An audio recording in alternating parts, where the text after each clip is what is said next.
नमस्कार दोस्तों। क्या हुआ जब अयोध्या में प्रकट हुआ साक्षात पुष्पक विमान। राम मंदिर में काम कर रहे मजदूरों ने जब यह नजारा देखा तो सभी के पैरों तले जमीन खिसक गई। 22 जनवरी प्राण प्रतिष्ठा से पूर्व अयोध्या में इतने बड़े चमत्कार का होना सभी को आश्चर्य में डाल रहा है। कुछ लोगों ने इसके साक्षात दर्शन किए हैं, जिन्होंने अपनी आंखों देखी। जो बताएं उसे सुनकर आपकी भी रोंगटे खड़ेखड़े हो जाएंगे। आगे बढ़ने से पहले अगर आप एक सच्चे सनातनी हैं, प्रभु श्री राम को अपना आराध्य मानते हैं, तो इस वीडियो को लाइक करके कमेंट बॉक्स में जय श्री राम जरूर लिखें। दोस्तों, 22 जनवरी 2024 को रामलल्ला अयोध्या के नए भव्य मंदिर में विराजमान होंगे। इस शुभ कार्यक्रम के लिए पूरे देश में निमंत्रण बांटा जा रहा है। शहर से लेकर गांव तक घर घर अक्षत वितरण में बच्चों से लेकर बड़े तक सहयोग कर रहे हैं। यहां तक कि महिलाएं भी घर घर जाकर अक्षत और श्री राम की अयोध्या की फोटो वितरण कर रही हैं। अयोध्या में राम मंदिर में भगवान राम लल्ला की प्राण प्रतिष्ठा कार्यक्रम की तैयारियां तेजी से की जा रही हैं। इस कार्यक्रम को बेहद भव्य बनाने के लिए कोई कसर नहीं छोड़ी जा रही है। इस बीच राम मंदिर निर्माण का कार्य भी तेजी से किया जा रहा है। मंदिर निर्माण में जो लक्ष्य लिया गया था उसमें लगभग 80% कार्य हो चुका है। 70 खंभों पर मूर्तिकारी का काम चल रहा है। पिछले दिनों त्योहार की वजह से यह धीमा पड़ गया था, लेकिन अब वह भी तेज गति से पूरा हो जाएगा। निर्माण कार्य जल्द से जल्द पूरा करने के लिए सभी मजदूर रात दिन मेहनत कर रहे हैं। लेकिन 10 जनवरी की रात कुछ ऐसा चमत्कार हुआ जिसे देखकर सभी मजदूरों के होश उड़ गए।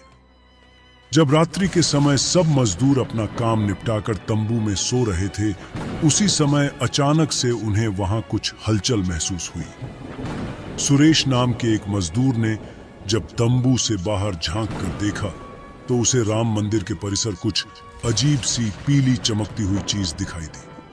उसने अपने साथियों को जगाना चाहा, लेकिन कोई भी उसके साथ नहीं आया। जब हिम्मत करके सुरेश जब राम मंदिर परिसर में पहुंचा तो वहां का नजारा बहुत चौंकाने वाला था, क्योंकि वहां पर उसे एक बहुत ही दिव्य चमत्कारिक विमान दिखाई दिया, जिसका आकार मोर के समान था, जो दिखने में काफी सुंदर और तेज से परिपूर्ण था, जो कि राम मंदिर परिसर में पिछले क्षेत्र में उतर रहा था। लेकिन उस विमान को नियंत्रित कौन कर रहा था यह समझ नहीं आ रहा था, क्योंकि उस विमान में इतना तेज था कि सामान्य आंखों से नहीं देखा जा सकता था। लेकिन समझ में कुछ ऐसा आ रहा था मानो स्वयं साक्षात भगवान राम पुष्पक विमान के माध्यम से अयोध्या में उतर रहे हों। सुरेश ने यह चमत्कार अपनी आंखों से देखा, लेकिन अचानक से ही वह बेहोश हो गया, क्योंकि वह उसके तेज को कुछ सहन नहीं कर पा रहा था। सुरेश जब सुबह उठा तो वह उसी स्थान पर मौजूद था और उसके साथ ही मंदिर निर्माण कार्य पूरा करने के लिए जा रहे थे।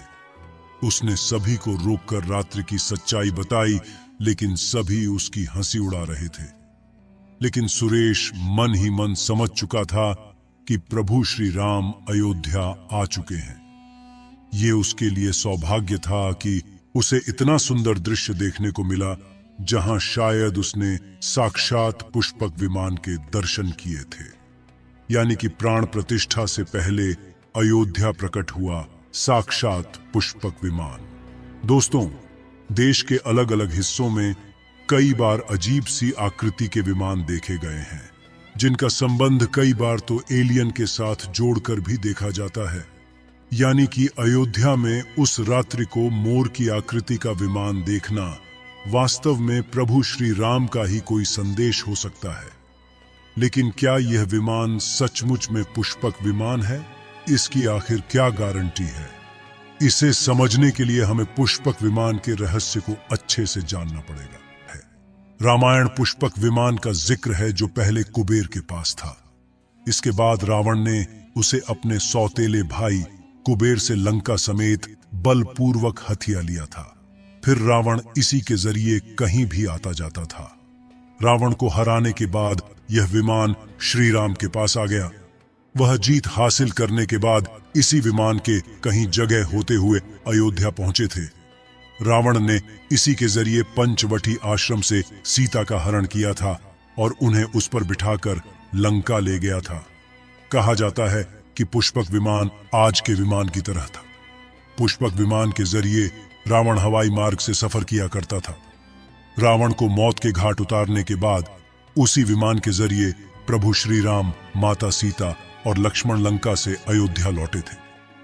रामायण में जिस तरह से पुष्पक विमान का जिक्र मिलता है, उससे तो यही लगता है कि यह आज के हवाई जहाज की तरह था, लेकिन तकनीक के मामले में मॉडर्न एरोप्लेन से कहीं आगे था। रामायण के सुंदरकांड के 7वें अध्याय में पुष्पक विमान के बारे में जानकारी मिलती है। अब दोस्तों, कई हजारों सालों बाद एक बार फिर जब भव्य राम मंदिर का निर्माण हुआ है, तो प्रभु श्री राम अपने भाई लक्ष्मण और मां का सीता के साथ एक बार फिर से अयोध्या धाम पहुंच रहे हैं। वह भी अपने इसी पुष्पक विमान पर, जिसका नजारा वहां के मजदूर अपनी आंखों से देख चुके हैं। रामायण के प्रसंग में कहा गया है कि जब माता सीता को हरण करके रावण ले जा रहा था, तो रास्ते में जटायु ने अपने चोंच से रावण को चोट पहुंचाई थी। उस समय रावण पुष्पक विमान में ही मौजूद था। इसके बाद रावण ने तलवार से जटायु को लहूलुहान कर दिया था। जटायु घायल होकर जमीन पर गिर गए। जब सीता को खोजते हुए राम पेड़ पौधे और पक्षियों से पूछते जा रहे थे, तो रास्ते में घायल जटायु से मुलाकात होती है। मरणासन्न पड़े जटायु ही राम को बताते हैं कि रावण सीता को हरण करके किस दिशा में गया है। लेकिन जब साक्षात प्रभु श्री राम पुष्पक विमान में अयोध्या आ चुके हैं, तो भला उनके परम भक्त जटायु कैसे पीछे रह सकते हैं।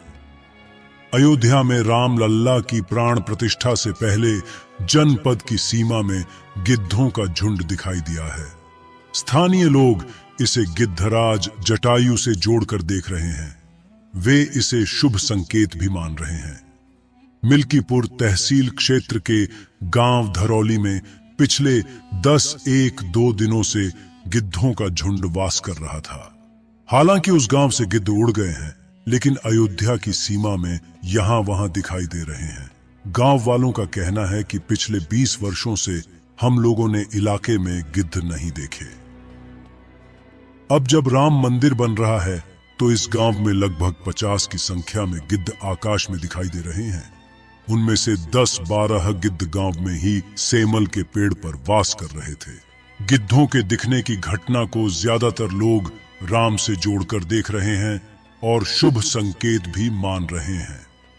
22 जनवरी को होने वाले प्राण प्रतिष्ठा के समारोह में देश के प्रधानमंत्री नरेंद्र मोदी ने देश विदेश की कई महान हस्तियों को निमंत्रण दिया है।